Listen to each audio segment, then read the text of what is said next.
एक विसिया और चहल पहल से भरे शहर में एक तबीब रहता था जिसका नाम हारिस था। अल्लाह ने उसे बीमारियों की तशखीस में गैर मामूली बसीरत दी थी। वो सिर्फ मरीज के चेहरे के तासरात देखकर या आवाज की लर्जिश सुनकर मर्ज का अंदाजा लगा लेता था। उसकी महारत का चर्चा दूर दराज इलाकों तक पहुंच चुका था, यहां तक कि दौर के काफले भी इस दाना मुआलिज का जिक्र करते आते जो वो अमराज भी दरस्त कर देता था जिनसे दूसरे हाथ उठा लेते थे। मगर हारिस अपने इल्म को इमानत समझने के बजाय मुनाफा का जरिया समझता था। उसने अपने लिए शाहाना तुर्ज का आलीशान मकान तामीर करवाया जिसे नायाब फारसी कालीनों से सजाया गया और बीचों बीच दूधिया संगमरमर का फव्वारा नस्ब था। वो हर सुबह एक बुलंद मुस्नद पर बैठता, उसके सामने सदफ कारी से मजीन लकड़ी की मेज रखी होती। वो अपना हाथ उस वक्त तक मेज पर न रखता जब तक उसके सामने सोने के शर्फियों की थैली न रख दी जाती। एक तपते हुए दिन वो अपने शागिर्दों की निगरानी कर रहा था जो कीमती जड़ी बोटियों को कोट पैस रहे थे।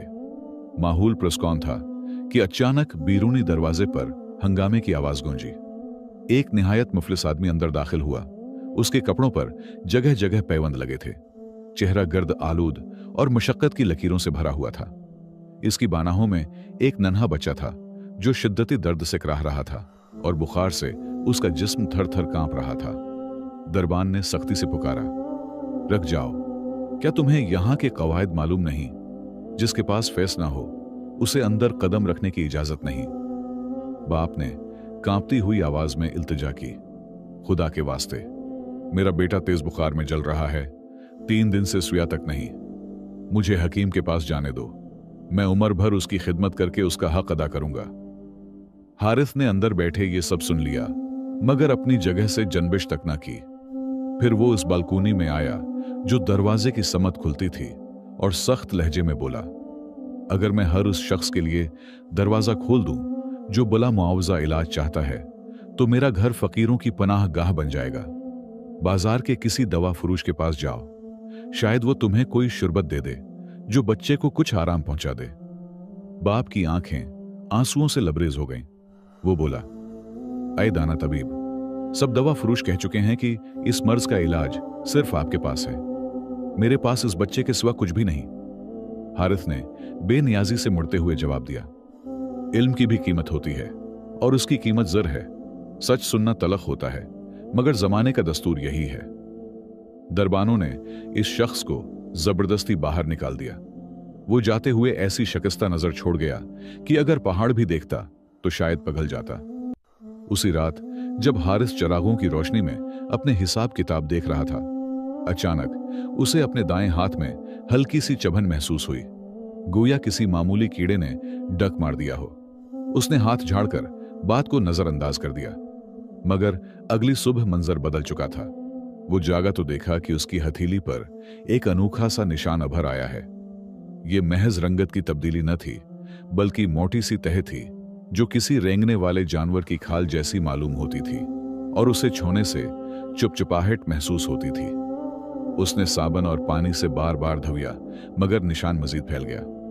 उसने गंधक का लीप लगाया जो अतिबा के नजदीक निहायत मुअस्सर समझा जाता था मगर उसकी जल्द झलस गई और धबा जूं का तूं रहा। एक हफ्ते बाद इस निशान से सुड़ी हुई चीज जैसी नागवार बो आने लगी। शागिर्द जो पहले उसके करीब बैठने के लिए बेताब रहते थे अब नाक पर रुमाल रखने लगे। अमीर मरीज जो इशरफियां अदा करते थे उसका हाथ देखते या बदबू महसूस करते ही मजलिस छोड़कर चले जाते। हारिस को पहली बार एहसास हुआ कि जिस इल्म पर उसे घमंड था वो इस छोटे से धब्बे के सामने बेबस है। उसने अपनी तमाम किताबें खंगाल डालें, हर जड़ी बोटी आजमा ली, यहां तक कि उन तबीबों को भी बुलाया जिन्हें वो कभी हकीर समझता था, मगर सबने बेबसी से कहा, यह ऐसा मरज है जिससे हम नावाकिफ हैं और हमें खौफ है कि कहीं ये हमें भी ना लग जाए। 1 माह गुजरने से पहले ही हारिस की दुनिया बदल गई। इसका आलीशान मकान जो कभी रौनक और आमद वो रिफत से भरपूर रहता था अब सनसान हो चुका था। उसके जिस्म से उठने वाली बदबू अब सिर्फ हाथ तक महदूद न रही बल्कि पांव और सीने पर भी वैसे ही निशानात नमूदार होने लगे। जो भी करीब आता इसकी आंखों में दहशत दिखाई देती। हत्ती कि उसकी अहलिया और बच्चे भी कमरे के बाहर खाना रखकर जल्दी से दूर हट जाते। एक उदास सुबह शहर के हाकिम का नुमाइंदा आया। वो खासे फासले पर रखा, अपने चेहरे को मोटे कपड़े से ढांपा और बोला, आए हारिस, तुम्हारी बीमारी की खबर हाकिम तक पहुंच चुकी है। पड़ोसी बदबू की शिकायत कर रहे हैं और लोग शहर में वबा फैलने के खौफ में मुब्तला हैं। हाकिम का हुक्म है कि आज सूरज डूबने से पहले तुम अपना घर और शहर छोड़ दो। हारिस पर सख्ता तारी हो गया। वो भारी आवाज में चीख उठा, मैं उस शहर का मुआलिज हूं। जब सब आजिज थे तो मैंने खुद हाकिम का इलाज किया था। वो मुझे इस तरह कैसे निकाल सकता है? नुमाइंदा ने बेएहसास लहजे में जवाब दिया, तुम इस वक्त मुआलिज थे जब सेहतमंद थे। अब तुम एक ऐसे मर्ज के हामिल हो जो लोगों के लिए खतरा बन चुका है। हुक्म की तामील करो, वरना सिपाही तुम्हें जबरदस्ती बाहर ले जाएंगे। हारिस के पास इनकार की गुंजाइश न रही। उसने जितनी अशरफियां समेट सकता था एक छोटी थैली में रखें। अपनी तबी थैली संभाली जिसमें उसकी तैयार करदा नायाब अद्वियात थीं, और दिल पर मायूसी का बोझ लिए रवाना हो गया। वो शहर के उसी अजीम दरवाजे से बाहर निकला जहां कभी वो खच्चर पर सवार दाखिल होता था और लोग एहतरामन रास्ता छोड़ देते थे, मगर आज वो पैदल था, अपने सिर और बदन को मोटी चादर में लिपीटे हुए, ताकि कोई उसकी हालत ना देख सके। हारिस उन नाहमवार रास्तों पर चल रहा था जिनसे वो कभी वाकिफ न था। हर कदम के साथ इसके जिस्म का दर्द गहरा होता जाता। तपती धूप, पसीना और उड़ती हुई रेत उसके जख्मों को और बिगाड़ रहे थे। वो दिल ही दिल में यही गुमान करता रहा कि उसका जमा किया हुआ माल उसे किसी न किसी तरह बचा लेगा। जब भी वो किसी छोटे से गांव या बदवियों के खीमों के करीब पहुंचता, एक सुनहरी शर्फी निकालता और कहता, मुझे एक घूंट पानी और रात भर की पनाह दे दो, बदले में ये सोना ले लो। लेकिन हर बार जवाब एक जैसा मिलता, हमसे दूर रहो, हमें तुम्हारी दौलत नहीं चाहिए, हमें अपनी जान अजीज है। उसके पहुंचने से पहले ही इसकी नागवार बू फजा में फैल जाती, और जब लोग अबा के नीचे उसकी हालत का अंदाजा करते तो खौफ से पीछे हट जाते। उसी लम्हे हारिस पर एक कड़वा सच मनकशिफ हुआ। जिस सोने को वो हर बंद दरवाजे की चाबी समझता था, वो सहरा के बीच एक घूंट पानी के सामने बेकीमत हो चुका था। कई दिनों की भटकने के बाद उसका पानी खत्म हो गया। होंठ फट गए, जबान खशक हो गई और वो नीम बेहोशी में बड़बड़ाने लगा। आखिरकार वो दहकती रेत पर गिर पड़ा और आंखें मूंद लें। उसे महसूस हुआ कि मौत उसके करीब आ पहुंची है। अब न उसे अपनी अशरफियों की फिक्र थी, न अपनी तब की महारत पर नाज, न अपने साबिका तकबर का ख्याल। वो सिर्फ ये चाहता था कि कोई ठंडी हुआ का झोंका उसके झलसे हुए चेहरे को छू जाए। जिंदगी और मौत के दरमियान मौल्लक इस लम्हे में उसे हल्की आहट सुनाई दी, जैसे किसी के कदम रेत पर पड़ रहे हों, और करीब ही भीड़ों की मध्यम आवाज गूंजी। उसने बड़ी मुश्किल से पलकें उठाएं तो देखा एक दराज कद साया उसके सर पर झुका हुआ है। एक उम्र रसीदा शख्स सादा लिबास में मलबूस, हाथ में लकड़ी की लाठी थामे खड़ा था। बूढ़े ने उसे देखा, न घबराकर पीछे हटा और न नाक ढांपी। वो नरमी से झुका, हारिस का सिर सहारा देकर उठाया और उसके लब्बों से ठंडे पानी के चंद कतरे लगाए। हारिस कुछ कहना चाहता था, मगर आवाज साथ न देती थी। उसने कमजोर हाथ से अपनी शर्फियों की थैली की तरफ इशारा किया कि वो उसे ले ले, मगर बुजुर्ग हल्का सा मुस्कुराया और पुरस्कून लहजे में बोला, पानी पी लो बेटा, कीमत का जिक्र न करो। ये पानी अल्लाह की अता है और हम सब इसी की जमीन पर मुसाफिर हैं। वो शख्स सालिम नामी चरवाहा था जो शहरों के शौर वो गोगा से दूर एक सादा खेमे में जिंदगी बसर करता था। उसने बीमार तबीब को अपने छोटे से गड्ढे पर सवार किया और अपने खेमे तक ले आया। यूं उस मुआलिज की जिंदगी का एक नया बाब खुलने वाला था, एक ऐसा बाब जिसमें वो शख्स जिसने सब कुछ गिनवा दिया था उस सादा हकीकत के सामने खड़ा था जिसे वो कभी हकीर समझता था। हारिस जब सालिम के खेमे में बीदार हुआ तो अंदर निहायत सादगी का मंजर था। जलती लकड़ी की महक और ताजा दूध की खुशबू फैली हुई थी। न कीमती साज व सामान, न रेशमी फर्श, सिर्फ रीत पर बिछा एक पराना सा बस्तर, एक तरफ मिट्टी का घड़ा और चंद सादा बर्तन। वो उठने को हुआ, मगर शदीद दर्द ने उसे फिर लिटा दिया। उसने अपने हाथों को देखा, जख्म मजीद खराब हो चुके थे और रंगत नीलाहट माइल हो गई थी। अचानक उसे अपनी उशर्फियों की थैली याद आई। नजरें दौड़ाएं तो वो वहीं रखी थी, जैसे किसी ने उसे हाथ तक न लगाया हो। इसी लम्हे सालिम अंदर दाखिल हुआ। हाथ में बकरी के गर्म दूध का प्याला था। मुस्कुराते हुए बोला, अल्हम्दुलिल्लाह, तुम संभल गए। ऐ हमारे मेहमान, तुम एक दिन और एक रात बेहोश रहे। बुखार से तुम्हारा जिस्म जल रहा था। हारिस ने प्याला थामा और बेसब्री से पी गया। फिर धीमी और भारी आवाज में कहा, ऐ शख्स, क्या तुम्हें मुझसे खौफ नहीं आता? क्या तुम इस बदबू को महसूस नहीं करते? मैं ऐसा मरज उठाए हुए हूं जिससे शहर के बड़े तबीब और हिकमरान तक भाग गए। चरवाहा सुकून से जमीन पर बैठ गया और बोला, बेटा, बीमारियां कभी कभी अल्लाह का पैगाम होती हैं और मर्ज उसी को लगता है जिसके नसीब में लिखा हो। जहां तक बू की बात है, मैंने जिंदगी में उससे ज्यादा सख्त बू सौंघी है। मैंने जुल्म, तकब्बर और नफरत की बू सौंघी है, और वो जिस्मानी ताफुन से कहीं ज्यादा देर पा और नुकसानदेह होती है। हारिस खामोश हो गया। वो इस तरह की सादा मगर गहरी बातों का आदी न था। उसके नजदीक दानाई सिर्फ उन मोटी किताबों में कैद थी जो उसकी अलमारियों में सजी रहती थीं। कुछ देर बाद उसने पूछा, तुम कौन हो और इस संसान सहरा में तन्हा कैसे जीते हो? सालिम ने मुस्कुराकर जवाब दिया, मैं अल्लाह का एक बंदा हूं, अपनी भीड़ें चराता हूं और जमीन से अपना रिज्क ढूंढ लेता हूं। न मैंने बड़ी किताबें पढ़ी, न खुतूत लिखे, मगर रात को आसमान के सितारों को पढ़ लेता हूं और दिन में चींटियों के रास्ते देख लेता हूं। और मुझे यकीन है कि जो परंदों को फजा में रिज्क देता है, वो सहरा में किसी इंसान को जाया नहीं करता। अगले दिनों में हारिस ने सालिम की जिंदगी को गौर से देखना शुरू किया। वो सुबह सवेरे भीड़ें लेकर निकलता और शाम ढले वापस आ जाता। एक दिन हारिस ने अजीब मंजर देखा। सालिम की एक भीड़ पथरीले टेलों के दरमियान फिसल गई थी। उसकी टांग बुरी तरह जख्मी हो गई और खून बहने लगा।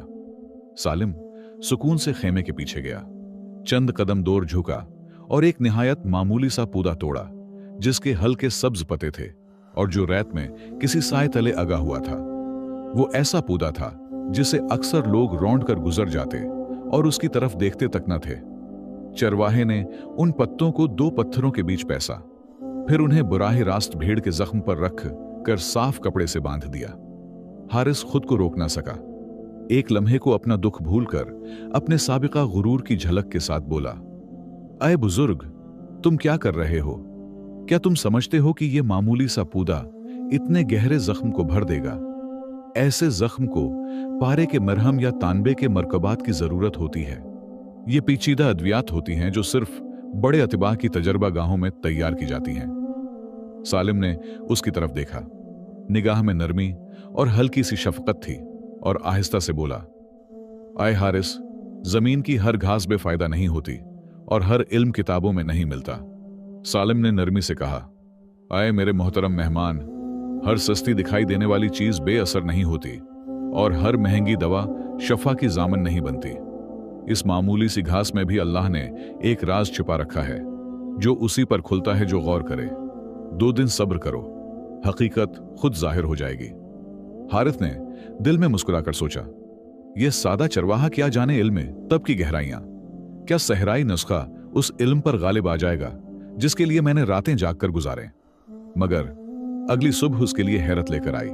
उसने देखा कि जख्मी भीड़ रीवड़ के साथ ऐसे चल रही थी गविया उसे कभी चोट लगी ही ना हो। जब उसने करीब जाकर जख्म देखा तो वो गैर मामूली तेजी से भर चुका था और सौजन का नाम वो निशान न था। हारिस के दिल में हल्का सा इर्तियाश पैदा हुआ। उसने उस मामूली पौधे को अब नई निगाह से देखना शुरू किया।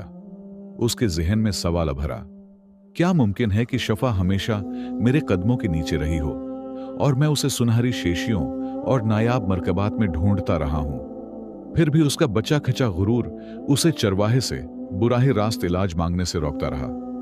उसने खामोशी अख्तियार की और इंतजार करने लगा कि तकदीर किया रख अख्तियार करती है। दूसरा हिफ्ता गुजरते गुजरते उसकी हालत निहायत खराब हो गई।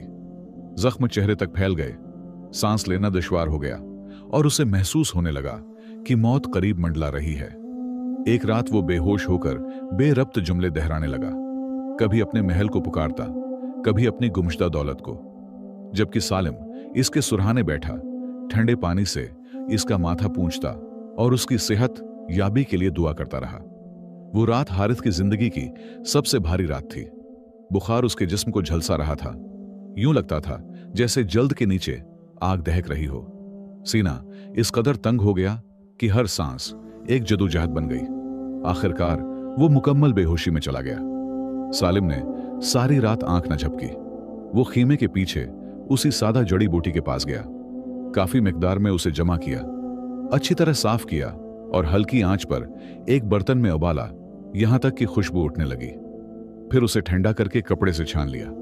फज्र के वक्त जब हारिस की सांसें टूटने लगें तो सालिम ने आहिस्ता से उसका सिर थामा और धीमी आवाज में कहा, बेटा, अपनी ताकत पर भरोसा न करो, वो खत्म हो चुकी। अपने इल्म पर भी नहीं, उसने तुम्हें धोखा दिया। उस जात की तरफ रुजू करो जिसके कब्जे में हर शय है। फिर वो जोशांदा आहिस्ता आहिस्ता पलाने लगा और निहायत खुश अलहानी से कुरान की ये आयत दोहराता रहा, वैज़ा मरित्तु फहुव यशफीन। और जब मैं बीमार होता हूं तो वही मुझे शफा देता है। वो ठंडा इरक उसके जख्मों पर भी लगाता रहा। न उसे किसी इज्र की तमन्ना थी, न शिक्रिये की। उस शर्फियों की थैली खीमे के कोने में वैसे ही पड़ी रही, मगर उसकी नजर तक न गई। चंद घंटों बाद हारिस को होश आने लगा। उसने आंखें खोलें तो जिस्म में अजीब सी राहत महसूस की। जलती हुई गर्मी गायब थी और रगों में ठंडक दौड़ रही थी। उसने हाथ उठाया तो हैरत से देखा कि स्याह सख्त तह खशक होकर झड़ रही है और नीचे ताजा गुलाबी जल्द जाहिर हो रही है, जैसे वो नए सरे से पैदा हुआ हो। कमजोर मगर हैरान आवाज में उसने कहा, ऐ बुजुर्ग, आपने मेरे साथ क्या किया? ये कैसी तासीर है? मुझे यूं लगता है जैसे जिंदगी वापस आ गई हो। सालिम ने उसके कुंधे पर हाथ रखा और नरमी से कहा, यह कोई जादू नहीं बेटा, ये इजाजत है। अल्लाह ने तुम्हारे जिस्म को शफा की इजाजत दी और उस मामूली जड़ी बूटी को वसीला बना दिया। हारिस हैरत से अपने हाथ पांव देखता रहा और बोला, मैंने बेशुमार किताबें पढ़ी, हजारों मरीजों का इलाज किया, कीमती धातों से अद्वियात तैयार की, मगर ऐसी तासीर कभी न देखी। मुझे बताइए, मैं उसे क्यों न पहचान सका? सालिम ने तुलुए आफताब की तरफ निगाह की और कहा, ऐ हारिस, तुम घास को देखते थे, उसे अगाने वाले को नहीं। तुम समझते थे तुम्हारा इल्म शफा देता है और तुम्हारी दौलत नजात देती है। सबब ने तुम्हें मुसब्बब से दौर कर दिया था। ये जड़ी बूटी भी अल्लाह के लश्करों में से एक है, मगर अल्लाह उस दिल को शफा नहीं देता जिसमें तकब्बुर बसा हो। जब उस सहरा में तुम्हारा गुरूर टूटा और तुम आजिज होकर आए, तब रहमत के दरवाजे खुले। हारिस सिर झुकाए खामोश रहा। आंखों से आंसू बहने लगे। आप सच फरमाते हैं, मैं पहले दिल का बीमार था, जिस्म का बाद में। मैं महताजों को कमतर समझता था और आज एक फकीर और एक मामूली पूदे के सबब जिंदा हूं। सालिम ने कहा, याद रखो, शफा घास में नहीं, अल्लाह के हुक्म में है। अगर वो चाहे तो घास को जहर और जहर को दवा बना दे। हम सब महज उसके बनाए हुए जराए हैं। हारिस ने एक और हिफ्ता खीमे में गुजारा। ये सिर्फ जिस्म की बहाली न थी, बल्कि रूह की तरबियत भी थी। वो सालिम के साथ भेड़ें चराता, सादा रोटी खाता, दूध पीता, खामोशी में सोचना सीखता और सादगी में खुशी तलाश करना जान गया। अब वो मुतकब्बिर मुआलिज न रहा, बल्कि एक बदला हुआ इंसान था जिसने समझ लिया था कि इंसान की कदर उसके माल से नहीं, बल्कि उसके दिल की नरमी से होती है। जब वो मुकम्मल तौर पर सेहतमंद हो गया तो रुखसत का वक्त आया। उसने शर्फियों की थैली सालिम के सामने रख दी और कहा, यह कबूल कीजिए, आपने मुझे नई जिंदगी दी है। सालिम मुस्कुराया और बोला, अगर मुझे सोना अजीज होता तो मैं तुम्हें उस हाल में पनाह न देता। यही दौलत तुम्हारे दिल का बोझ थी, उसे ले जाओ और अल्लाह की रिजा में खर्च करो। मेरा रिज्क उसके जिम्मे है जो उन भीड़ों को रिज्क देता है। हारिस आंखों में आंसू लिए रवाना हुआ। जब वो शहर वापस पहुंचा तो लोग उसे पहचान न सके। उसके चेहरे से गुरूर मिट चुका था और एक नई रोशनी नमाया थी। इसने ऐलान किया, ऐ लोगो, मैं तुम्हारे जिस्मों का मुआलिज था, मगर दिलों के इलाज से नावाकिफ था। आज से मेरा इल्म सोने के बदले नहीं, बल्कि एक खालिस दुआ के बदले होगा। ये घर अब सिर्फ मेरा नहीं, बल्कि हर महताज और हर साहब हैसियत मरीज का है। उसने अपने कौल को अमल से साबित किया।